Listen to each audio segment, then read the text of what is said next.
आपके शेयरों पर सलाह देने के लिए हमारे साथ एंजल ब्रोकिंग के समित चौहान जुड़ेंगे और डेरिवेटिव सौदों पर सलाह देने के लिए मोतीलाल ओसवाल के राहुल शाह। उनसे बात करें इसके पहले एक नज़र अगर आप बाजार पे डालें तो हम देखेंगे कि बाजार धीरे धीरे तेजी पकड़ते हुए नजर आ रहे हैं। दिन के ऊपरी स्तरों पर पहुंच चुका है निफ्टी और सुबह जो हमारा अंदाज़ा था कि निफ्टी में आज के दिन आप तकरीबन 7,915 के लेवल नीचे की ओर और 7,975 ऊपर की ओर इन पर नजर रखें तो इस वक्त तक हम उस रेंज में घूम रहे हैं।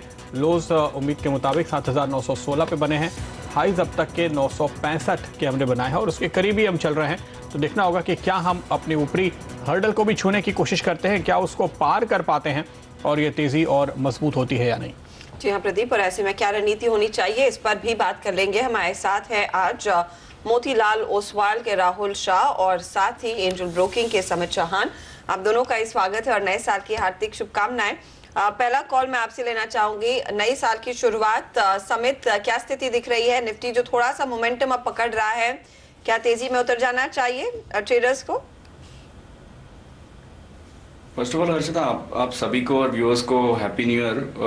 अगर निफ्टी की बात करें तो लास्ट 2-3 वीक्स में हमने एक अच्छा खासा ग्रेजुअल अपमूव देखा है। अभी निफ्टी जो अर्ली पार्ट ऑफ दिसंबर के जो हाइस थे अराउंड 7979 उनके आसपास ट्रेड कर रहा है। वो एक मेजर हर्डल है। अगर आप साइकोलॉजिकली भी देखिए तो 8000 का एक इंपॉर्टेंट हर्डल होगा निफ्टी के लिए। तो जब तक 8000 के ऊपर डिसाइसिव ब्रेकआउट नहीं आता है निफ्टी में, एक पॉसिबल है कि हम एक माइनर प्रॉफिट बुकिंग देख सकते हैं। तो हम यही एडवाइस कर रहे हैं कि यहाँ पे अगर ऑलरेडी एग्जिस्टिंग लॉन्ग पोजीशंस है तो थोड़ी पोजीशन लाइटन अप करनी चाहिए जब तक 8020 के ऊपर हम क्लोज नहीं होते, और थोड़ा कॉशियसली ट्रेड कीजिए। नीचे की तरफ मैं ये नहीं बोल रहा हूँ कि बड़ा करेक्शन आ सकता है, एक minor profit booking probably towards 7880 7860 तक हो सकती है। ओके, थोड़ी गिरावट आ सकती है, ये आशंका है। इसको ध्यान में रखते हुए आप कोई लेवल्स को खास तौर पे नजर में रख कर कोई भी ट्रेड लेना चाहिए। सवाल जवाब का सिलसिला शुरू करते हैं। अंकित हमारे साथ गुड़गांव से जुड़ रहे हैं। अंकित बताइए। मैंने वोल्टास का फ्यूचर शॉर्ट किया है जनवरी का अराउंड 320 टुडे। 320 पे फ्यूचर्स में आपने वोल्टास में एक शॉर्ट पोजीशन ली है और आपको मुनाफा हो रहा है इस वक्त इस पोजीशन पे। जाहिर है राहुल, क्या राय देंगे? आई थिंक जिस तरह से वोल्टास का स्टॉक की आप पैटर्न देखेंगे तो काफ़ी टाइम से 260 कंसोलिडेट किया। कंसोलिडेशन के बाद वो स्टॉक कंटिन्यूसली अपर ट्रेंड में दिखा रहा है, 2 सीरीज से कंटिन्यूसली अपर ट्रेंड दिखा रहा है। तो मेरा मानना हुआ है कि लॉन्ग्स अभी भी बने हुए हैं, स्टॉक्स में कोई भी वीकनेस नहीं दिख रहा है स्टॉक में नियर टर्म के लिए। तो जब तक स्टॉक 300 के नीचे नहीं टूटता है स्पॉट लेवल में, मेरे ख्याल से मंदी करना मुश्किल लग रहा है। उसका 297 का एक लेवल है, वो टूटते ही मेरे ख्याल से मंदी करनी चाहिए। तो अभी मेरे ख्याल से अभी भी जो पैसा मिल रहा है आप एक मुनाफा बुक कर लीजिए उसको और आप पॉकेट कर लीजिए जो प्रॉफिट आ रहा है। स्टॉक तेजी की दरकार अभी भी दिखा रहा है। चलिए, तो यहाँ पर बने रहने की सलाह और स्टॉप लॉस आपको सुझाया है 300 रुपए का, उस पर आप जरूर गौर करिएगा। अगला सवाल ले लेते हैं। तन्मय हमारे साथ जुड़ गए हैं गुड़गांव से। तन्मय नमस्कार, पूछिए अपना सवाल।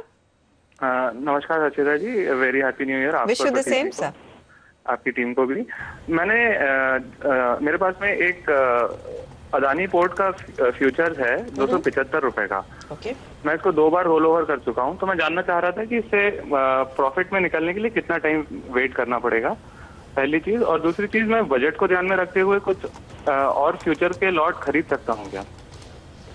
पहले जो आपकी पोजीशन आपने 2 दफा रोल की हुई है 279-75 पर अदानी पोर्ट 2 दफा रोल कर चुके हैं। क्या आपको लग रहा है इनका प्राइस निकलेगा, कुछ फायदे में रहेंगे? Rahul? I think Adani port का अभी पैटर्न देखिए तो आई थिंक स्टॉक काफ़ी साइडवेज रहा है लास्ट कई दिनों से। तो ये नियर टर्म का आउटलुक तो मेरे ख्याल से साइडवेज ही दिख रहा है, कोई मोमेंटम दिख नहीं रहा है स्टॉक के अंदर। तो नियर टर्म आउटलुक मेरे ख्याल से वो यही पड़ा रहेगा, ज़्यादा कुछ प्लस माइनस नहीं मिलेगा। लेकिन उनका जो लॉन्ग दो महीने से कैरी फॉरवर्ड कर रहे हैं, तो मेरे हिसाब से एक बार 258 का स्टॉप लॉस रखिए। अगर टू ब्रेक होता है तो वहाँ से एक बार एग्जिट कर लीजिए, बाकी कंटिन्यू करिए होल्ड तक। ये मेरे ख्याल से जो आपका कॉस्टिंग है वहाँ तक इजीली आ सकता है स्टॉक। नुकसान की भरपाई होने की पूरी उम्मीद है, लेकिन 258 पे एक स्टॉप लॉस अडानी पोर्ट में आप लगा कर चलें, यह सलाह है राहुल की। हिरेन तापड़िया हमारे साथ जुड़े हैं इंदौर से। हिरेन जी बताइए। हाँ जी सर, मेरा दिसंबर में एक लॉट लिया था बैंक ऑफ बड़ौदा का, वो मैंने कैरी फॉरवर्ड किया जनवरी में, वो 165 पे बाई किया हुआ है। तो अभी मेरे स्टॉप लॉस कब तक रहेगा और कब कैसा ऐसा टारगेट रहेगा जनवरी का, वो बता सकते हैं प्लीज? 165 की आपकी कॉस्ट है। बैंक ऑफ बड़ौदा जनवरी का फ्यूचर्स हम दिखाने की कोशिश करेंगे तो अंदाज़ा लगेगा कि इस वक्त क्या स्थिति है समित, लेकिन आपकी कॉल क्या होगी? ठीक है प्रदीप, पीएसयू बैंक्स ने क्लियरली अंडर परफॉर्म किया है। जो निफ्टी ने रिसेंटली रिकवरी दी है फ्रॉम लोअर लेवल 75-50 के आसपास से, पीएसयू बैंक्स ने इसमें जरा भी कंट्रीब्यूशन नहीं किया है। अगर बैंक ऑफ बड़ौदा की बात करें तो आज अच्छा खासा ट्रैक्शन दिख रहा है ये स्टॉक में।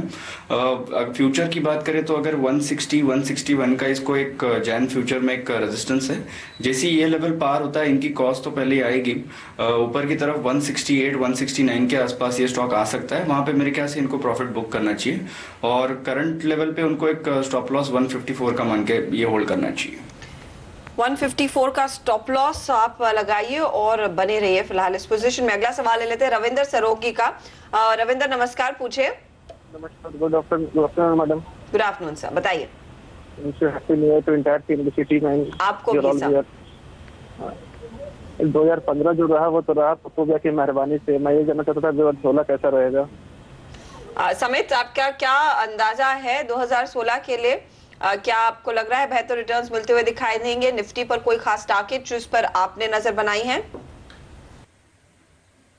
ठीक है, ऐसे बड़े टारगेट फिलहाल नहीं हो रहे क्योंकि जो हमने 2014 में जो रैली देखी है तो उसके बाद एक वो वर्टिकल रैली थी प्राइस वाइज, तो उसके बाद एक टाइम वाइज कंसोलिडेशन मार्केट के लिए होना काफी इंपॉर्टेंट था। Yes, broadly speaking up trend में है, बट उसके पहले एक कंसोलिडेशन होना टाइम वाइज काफी एविडेंट था मार्केट के लिए।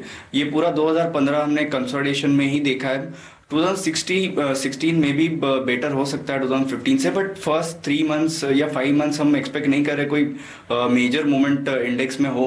ऊपर की तरफ 80 to 50, 8300 के अगर आप टेक्निकली देखना चाहे तो एक मेजर लेवल्स होंगे निफ्टी के लिए। जब ये लेवल्स ब्रेक होंगे तो हम जो अप ट्रेंड देखी थी 2014 में वो रिज्यूम होने के चांसेस काफी अच्छे हैं। बट फिलहाल हम एक ब्रॉड रेंज में है। ऊपर की तरफ 8300 का मेजर हर्डल बन गया है और लो साइड पे 7500 ब्रीच होने के पॉसिबिलिटी भी काफी कम लग रही है। ओके, तो आप ये रेंज देखेंगे और काफ़ी तेज़ दौड़ने के बाद इस साल थकता हुआ नजर आया है निफ्टी। 2016 की शुरुआत फिलहाल अब धीरे धीरे सांस लेने की हो रही है कोशिश, बाजार सुधरने की कोशिश में। लेकिन इस नए साल में हमने बाजार के एक्सपर्ट्स की राय तो लगातार ली है, पर बाजार का भविष्य कैसा है इस पर बात करेंगे मशहूर एस्ट्रोलॉजर बेजान दारूवाला से ब्रेक के बाद।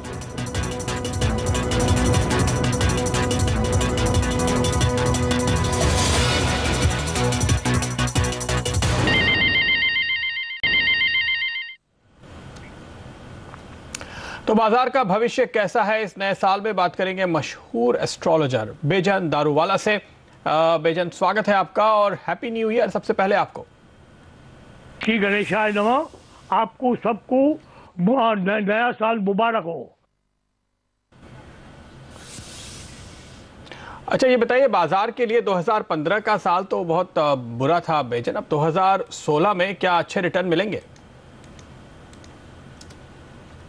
मई 2016 से फरवरी 2017 आप प्रगति करेंगे, आप प्रोग्रेस करेंगे। और तीसरा पार्ट 2016 फरवरी से 2021 घी केला भजिया और खा पी के मजा। समझ गए आप? घी केला भजिया खा पी के। तो ये 3 विभाग है। अब हमारा हिसाब से अभी जो जापान और इंडिया का करार होने वाला है वो बहुत बढ़िया होगा। क्यों? जापान का धर्म बुद्ध का धर्म है और बुद्ध का महीना शांति। इंडिया में कृष्ण है और मोहम्मद साहब है। कृष्ण का महीना एनर्जी एंड जवानी और मोहम्मद साहब का महीना ताकत। तो क्या क्या होगा? जापान की शांति, इंडिया की एनर्जी और जवानी, ये सब का शादी होगा। और ये शादी से इंडिया, जापान, एशिया को बड़ा लाभ होगा। बेजान जी, लेकिन यहाँ पर मैं आपसे ये समझना चाहूंगी कि 2016 में अगर आप कह रहे हैं कि कुछ बेहतरी देखने को मिलेगी, किन शेयरों में पैसा बनेगा? कहां पर बाजार में पैसा लगाकर पैसा बनेगा?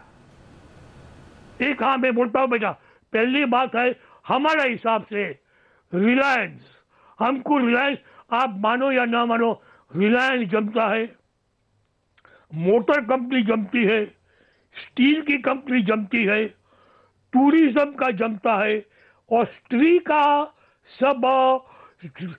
का कुछ भी आप करेंगे वो भी जमता है। और सुनो, मैं खास में आपका लिए श्रम करके, मेहनत करके मैं लाया हूँ। ये इंडो टेक्निकल जमता है, फिर वो इंडो टेक्निकल जमता है, फिर एक केमिकल भी है, वो भी जमता है। अब भाई वो दिखाई नहीं, हाँ इंडो है, इंडो टेक्निकल जो JB केमिकल्स, ये ऐसा मैंने नहीं कि दूसरा नहीं जमता है, मगर जो हमें जमता है JB केमिकल जमता है। और हाँ, ये आपने सबसे बड़ा, ये बहुत इंपॉर्टेंट है, थैंक यू, इसका लिखा है मैंने, नेशनल बायो टेक्नोलॉजी सेंटर। ये सुनो बेटा, नेशनल बायो टेक्नोलॉजिकल सेंटर, फिर डिजिटल सेंटर, डिजिटल और टेक्नोलॉजी, ये सब मुझे बराबर जमता है। जी मेजर, लेकिन गोल्ड और प्रॉपर्टी के लिए कैसा होगा ये साल? ये प्रॉपर्टी का लिए बे के बाद जरा होल्ले बे के बाद ही अच्छा होगा, बे के बाद अच्छा होगा भाई। ये क्योंकि हम कुछ बोल देवे और हमारा कहने से लोग लाखों रुपया इन्वेस्ट करें तो भगवान हमें तो माफ नहीं करेगा भाई। हमें कहना चाहिए कि हम भगवान नहीं है, हम बहुत हंसते हैं, बोलते हैं, मगर आपका पैसा जाए ये तो हमें नहीं पसंद है। नहीं भाई, ये प्रॉपर्टी का ठीक लगता है, प्रॉपर्टी का ठीक लगता है। कार्स का जमता है, कार्स का जो फूड का जमता है, ऑयल का जमता है, टेक्नोलॉजी का जमता है, मोबाइल का जमता है, कंप्यूटर का जमता है, इंटरनेट का जमता है। सबसे बड़ी बात, अरे बाप रे बाप, ये भाई, अरे भाई अपना देश एग्रीकल्चर देश है, अरे बाप रे बाप, एग्रीकल्चर में से थोड़ा अच्छा होगा। और सबसे बड़ी बात ये है, और ये मैं आपको कहता हूँ, मोदी का हाथ से अपनी गंगा मैया, और मैं कबूल करता हूँ कि ये मेरी माँ है, हम जी। तो कई ऐसे शहर हैं, क्षेत्र हैं जहां पर पैसे बनने की संभावना दिख रही है। ये बेजान दारूवाला की प्रेडिक्शन है। बहुत बहुत शुक्रिया, और आपको भी नए साल की ढेरों शुभकामनाएं। तो यहाँ पर उम्मीद यही है, फिर उस लिहाज से काफी ज्यादा एक्शन प्रदीप आता हुआ दिखाई देगा, क्योंकि उन्होंने कहा है कि फूड जमता है और ऑयल एंड गैस जैसे शहर जमते हैं, तो उस लिहाज से लोग अंदाजा लगा सकते हैं कि कहां पर एक्शन रहेगा। लेकिन आप देखिए, M&M का शहर आपके लिए हाजिर करते हैं। दिसंबर की बिक्री के आंकड़े आ गए हैं। कुल बिक्री 37,915 यूनिट्स इन्होंने बेची है। 4% का इजाफा देखने को मिला है पिछले साल से। अगर आप तुलना करें, डोमेस्टिक कारोबार में हमने देखा है कुछ बढ़त देखने को मिली। 34,839 गाड़ियों की बिक्री हुई है। पैसेंजर व्हीकल्स में आंकड़ा करीब 18,197 का है। इसमें भी कुछ हल्का सा इजाफा बनता हुआ दिखाई दिया है। आप देखिए, वो स्टॉक एकदम शांत है, ज्यादा एक्शन M&M में नहीं आ रहा है इन नंबर्स के बल पर। लेकिन आज जो बम्पर नंबर्स देखने को मिले थे, जो एक बहुत बड़ा सरप्राइज था, वो मारुति था, जहां पर 8.5% की बढ़त देखने को मिली है बिक्री के आंकड़ों में। हालांकि वो शेयर भी एकदम शांत हो चुका है, 0.5% ही ऊपर है इस समय। लेकिन आपने अगर कभी सोचा है कि अगर शेयर नेता हो जाए तो क्या होगा? और यही एनालॉजी हम आपके लिए लेकर आ रहे हैं CNBC आवाज की इस खास पेशकश में। यहाँ पर अगर शेयर नेता होता तो हम बात कर रहे हैं लालू प्रसाद यादव की। एक कमबैक स्टोरी है, आप पूरी तरह से बिलीव करेंगे, क्योंकि लालू शेयर जो हमारे लिए है वो है स्पाइस जेट। देखिए 2015 में 321% का रिटर्न इसने कमाया। ये लाइन बहुत बुरी स्थिति में थी, और उसके बाद हमने देखा अजय सिंह ने आकर फिर से कमाल संभाली और ये आउट परफॉर्मर साबित हुआ। यही खासियत है इस शेयर की। और लालू प्रसाद यादव की भी आप खासियत देखिए, बिहार चुनाव जीतने में इन्होंने बहुत बड़ा यहाँ पर पासा खेला, और उसके रिजल्ट्स हमारे सामने हैं। नीतीश कुमार के साथ लालू की मेहनत ही रंग लाई है।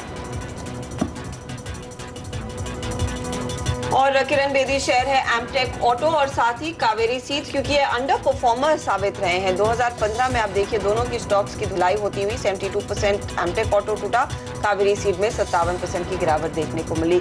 दिल्ली चुनाव में इतना ड्रामा किया किरण बेदी, लेकिन उसके बाद एक करारी हार का सामना इन्हें करना पड़ा और यही वजह है कि ये दो शेयर हम कहेंगे अगर ये स्टॉक्स नेता होते तो ये किरण बेदी होते।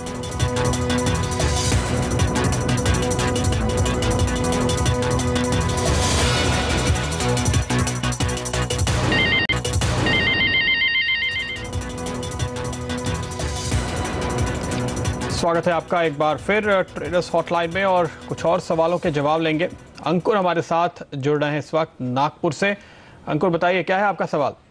हाँ जी, मैंने निटको का खरीदा है 51 पे 100 शेयर। तो क्या लगता है उसका मतलब रखना चाहिए या नहीं, मतलब क्या? देखिए इतनी जबरदस्त तेजी के बाद आपने लिया तो मानना पड़ेगा आपके हौसले की तो हम दाद देते हैं, क्योंकि इतना चलने के बाद हिम्मत जल्दी होती नहीं है शेयर लेने की। समय तब बताइए क्या करें? ठीक है, निटको में यस, जैसे आपने बोला रिसेंटली ऑलरेडी अच्छी खासी रैली आई हुई है और 52 से लेके 54 का एक मेजर रेजिस्टेंस है और ये रेजिस्टेंस मंथली बेसिस पे है। तो जब तक ये स्टॉक 53 54 का लेवल के ऊपर सस्टेन नहीं होता है, इसमें एक पॉसिबल है जो रिसेंट रैली आई है उसके बाद एक प्रॉफिट बुकिंग दिखाई दे। सो मेरे ख्याल से यहाँ से उनको अगर कोई भी माइनर बाउंस मिलता है और अगर ये ट्रेडिंग व्यू से देख रहे हैं तो वहाँ पे एग्जिट ही कीजिए, क्योंकि अगर यहाँ पे मैं स्टॉप लॉस भी बताने जाऊँ तो वो स्टॉप लॉस काफी डीप होगा considering last 3 days price action. यहाँ पे सीधा 38 के आसपास सपोर्ट है, तो वही एक्चुअल स्टॉप लॉस होता है, वो मेरे ख्याल से वर्थ नहीं है। तो कोई भी बाउंस होता है वहाँ पे एग्जिट करना चाहिए और वेट कीजिए जब तक ये स्टॉक 53 54 के ऊपर सस्टेन नहीं रहता। तो देखिए आपने बहुत ऊंचाई पे रेजिस्टेंस के पास में ले लिया है।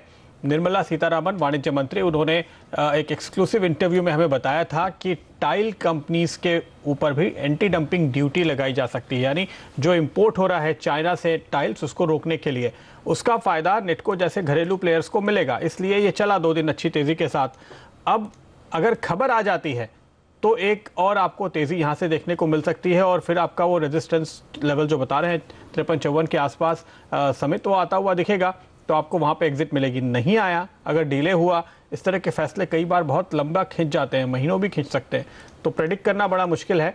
टेक्निकली आप बहुत हाई रिस्क जोन में बैठे हुए हैं। अब आप फैसला कीजिए कि ये रिस्क आप लेंगे या थोड़ा बहुत नुकसान करके निकलेंगे। अगला सवाल लेते हैं, प्रकाश बिडकर हमारे साथ लाइन पर है। प्रकाश जी नमस्कार, पूछिए। नमस्कार, बताइए सर। मैंने मारुति का 10 शेयर लिया था 4618 में जी। मारुति का 10 शेयर लिया था 4618 में। ठीक है। इंट्राडे में बाद में वो 55 से नीचे आने लगा तो 50 पे मैंने लॉस बुक किया और फिर 4636 में इंट्राडे में 10 बेचा है। तो अभी क्या करें उसका? समित क्या सलाह होगी? 46 44 पर इनके पास अब कुछ करंट मार्केट प्राइस पे स्टॉक पड़ा है, लेकिन इनकी इनिशियल खरीद 4680 पर थी। 10 शेयर है। देखिए इसका अगर ओवरऑल हम चार्ट स्ट्रक्चर देखें तो ये एक कंसोलिडेशन मोड में है। With in this consolidation mode अगर माइनर डिग्री पे भी देखें तो 4680 से लेके 4700 का इसका स्ट्रॉन्ग रेजिस्टेंस जोन है। तो जब तक ये लेवल्स कन्विंसिंगली क्रॉस नहीं होते ये स्टॉक में कुछ अच्छी खासी मूवमेंट हम नहीं देख पाएंगे। सो मेरे ख्याल से फिलहाल तो ये एक छोटा स्टॉप लॉस मेंटेन कर सकते हैं बिलो 4620, उसके नीचे एक स्टॉप लॉस मेंटेन कीजिए और आज की क्लोजिंग इसकी काफी इंपॉर्टेंट होगी। अगर ये आज 46 45 के ऊपर क्लोज देता है तो बने रहिए, एक बार इनके कॉस्ट आने के चांसेस तो बढ़ जाएंगे फिर। ओके, वक्त है इजाजत लेने का। समित शुक्रिया आपका हमारे साथ जुड़ने के लिए। राहुल हमारे साथ बने रहेंगे और आगे उनसे जानेंगे कहां होगा आज लॉन्ग या शॉर्ट। ब्रेक के बाद लेकर आएंगे आखिरी सौदा।